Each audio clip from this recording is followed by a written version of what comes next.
There are 4 different methods in order to copy sheet in Excel. The first method is that go with Home. In Home, select Format option.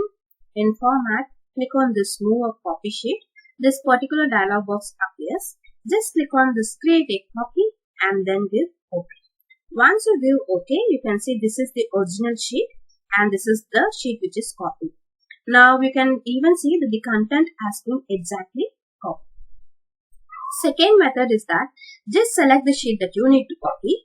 I want to copy sheet 2 now. Just right click, go with Move or Copy. This particular dialog box appears. Now you can select upon where exactly you need sheet 2. If you need sheet 2 at the beginning, just place over here. If in case you need sheet 2 after sheet 1, just place the cursor over here. Now I want it at the end. So just click on this Move to End option. Again check this option which is Create a Copy and then give OK. So you can see automatically the sheet has been copied. Now the third method is the most easiest method. All you have to do is hold Ctrl key and your mouse button.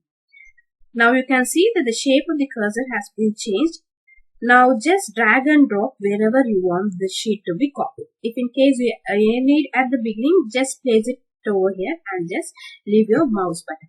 So you can see that the sheet has been copied. Now the last method is the shortcut method. The shortcut in order to create a copy is Alt-HOM. This Move or Copy dialog box appears. Now just again check this option and then give OK. So how exactly to know the shortcut keys in Excel, I have put a separate video about it and also I have given the link in the description. Kindly refer to the video.